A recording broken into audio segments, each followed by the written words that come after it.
रहमानिर्रहीम। Lecture of chemistry for 9th class. Topic जो हम discuss कर रहे हैं वो है हमारे पास हैलोजेंस के केमिकल रिएक्शंस, जिसमें हम ऑक्सीडाइजिंग प्रॉपर्टीज़ डिस्कस कर चुके हैं।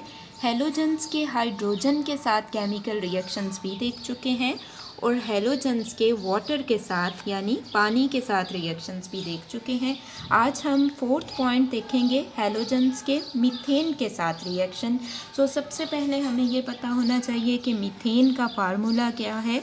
तो मीथेन का फार्मूला है CH4 और मीथेन एक गैस है। और गैस कौन सी है? घरों में जो गैस खाना बनाने के लिए इस्तेमाल की जाती है या जो गैस गाड़ियों में फिल करने के लिए यूज़ की जाती है वो कौन सी गैस होती है? वो CH4 यानी कि मीथेन गैस होती है। वो कौन सी गैस होती है? मीथेन गैस होती है। अब अगर हम फ्लोरीन की बात करें तो फ्लोरीन का रिएक्शन मीथेन के साथ विगरसली होता है। विगरसली का मतलब है कि बहुत शदीद होता है, लेकिन यहाँ पे आपको फ्लोरीन का मीथेन के साथ रिएक्शन गिवन नहीं है। यहाँ हम बात करेंगे मीथेन के क्लोरीन के साथ रिएक्शन की। तो मीथेन क्लोरीन के साथ रिएक्शन कब करती है? In the presence of sunlight. तेज़ धूप में मीथेन ने क्लोरीन के साथ रिएक्शन करना है और एज अ रिज़ल्ट क्या चीज़ बनेगी? एज अ रिज़ल्ट हमारे पास हाइड्रोक्लोरिक एसिड और कार्बन जो हैं वो हमारे पास प्रोडक्ट्स होंगी। हाइड्रोक्लोरिक एसिड और कार्बन। अब अगर हम इक्वेशन की बात करें तो यहाँ पे हमारे पास कितने कार्बन हैं? 1 कार्बन एटम है। तो इस तरफ भी हमारे पास कितने कार्बन एटम हैं? सिंगल कार्बन एटम है, जस्ट एक ही कार्बन एटम है। अगर हम हाइड्रोजन देखें तो यहाँ पे 4 हैं। क्लोरीन देखें तो वो भी 4 हैं। 2 2s are 4। So 4 chlorine atoms 4 hydrogen atoms के साथ रिएक्शन करते हैं और 4 HCl 4 हाइड्रोक्लोरिक एसिड के मॉलिक्यूल्स बना देते हैं। सो इक्वेशन आपकी बैलेंस है। नेक्स्ट अगर हम बात करें तो मीथेन का रिएक्शन क्लोरीन के साथ जो है वो कंटिन्यूस होता है और मुसलसल होता रहता है। कब तक होता रहता है? तब तक होता रहता है जब तक 4 के 4 हाइड्रोजन रिप्लेस नहीं हो जाते क्लोरीन के साथ। जब तक ये 4 हाइड्रोजन एटम क्लोरीन के साथ रिप्लेस नहीं हो जाते तो उस वक़्त तक जो क्लोरीन है उसका मीथेन के साथ रिएक्शन कंटिन्यूस रहता है। लेकिन वो किस कंडीशन में? सूरज की मध्यम रोशनी में। जब सूरज की मध्यम रोशनी में क्लोरीन का मीथेन के साथ रिएक्शन होता है वो तब तक होता रहता है जब तक कार्बन के ये 4 हाइड्रोजन एटम्स क्लोरीन के साथ रिप्लेस नहीं हो जाते। और एज अ रिज़ल्ट हमारे पास जो कंपाउंड बनते हैं वो कौन कौन से हैं? जब एक हाइड्रोजन रिप्लेस होता है तो उस वक़्त जो कंपाउंड हमारे पास बनता है वो होता है क्लोरोमीथेन। वो कौन सा कंपाउंड है? क्लोरोमीथेन। जब 2 हाइड्रोजन रिप्लेस हो जाते हैं 2 क्लोरीन एटम से तो एज अ रिज़ल्ट जो कंपाउंड हमारे पास बनता है वो है डाइक्लोरोमीथेन।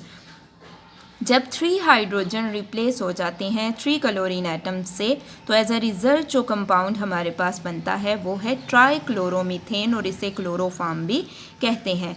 जब 4 के 4 हाइड्रोजन रिप्लेस हो जाते हैं क्लोरीन के साथ तो जो कंपाउंड हमारे पास बनता है वो है carbon tetrachloride CCl4, carbon tetrachloride. और ये रिएक्शन कब होता है? सूरज की मध्यम रोशनी में। सूरज की जब तेज़ रोशनी होती है उस वक़्त जो प्रोडक्ट हमारे पास बनती हैं वो कार्बन और हाइड्रोक्लोरिक एसिड हैं। लेकिन सूरज की मध्यम रोशनी में क्लोरीन का जब मीथेन के साथ रिएक्शन होता है तो हमारे पास ये सब प्रोडक्ट्स बनती हैं। नेक्स्ट हमारे पास है हैलोजेंस के सोडियम हाइड्रोक्साइड के साथ केमिकल रिएक्शन। यानी हैलोजेंस जो हैं वो सोडियम हाइड्रोक्साइड के साथ किस तरह से रिएक्शन करती हैं। तो यहाँ हमें फ्लोरीन का रिएक्शन गिवन नहीं है, हम क्लोरीन के रिएक्शंस को डिस्कस करेंगे।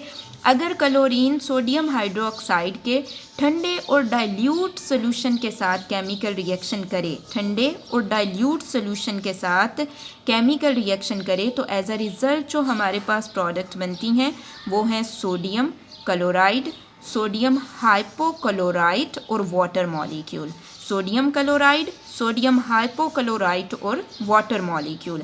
लेकिन अगर क्लोरीन सोडियम हाइड्रोक्साइड के साथ गर्म और कंसनट्रेटेड सोल्यूशन के साथ रिएक्शन करे, सोडियम हाइड्रोक्साइड के गर्म और कंसनट्रेटेड सोल्यूशन के साथ अगर क्लोरीन का रिएक्शन हो तो एज अ रिज़ल्ट जो प्रोडक्ट्स हमारे पास बनती हैं वो है सोडियम क्लोराइड, सोडियम क्लोरेट और water molecule. Sodium chloride, sodium chlorate और वाटर मॉलिक्यूल। सो अब हम इक्वेशंस देखते हैं कि क्या हमारे पास बैलेंस है।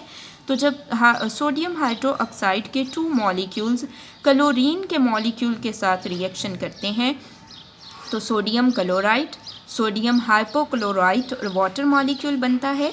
यहाँ पे अगर आप देखें तो 2 सोडियम एटम्स हैं, तो इस साइड पे भी 2 सोडियम एटम हैं, 1 and 2। ऑक्सीजन एटम अगर आप देखें तो यहाँ पे 2 ऑक्सीजन एटम हैं और यहाँ पे भी 2 ऑक्सीजन एटम हैं, first one and second one. Hydrogen अगर आप देखें तो यहाँ पे भी 2 हैं और यहाँ पे भी आपके पास 2 हाइड्रोजन हैं। इसी तरह से क्लोरीन इस तरफ भी 2 है और यहाँ पे भी 2 क्लोरीन एटम्स हैं।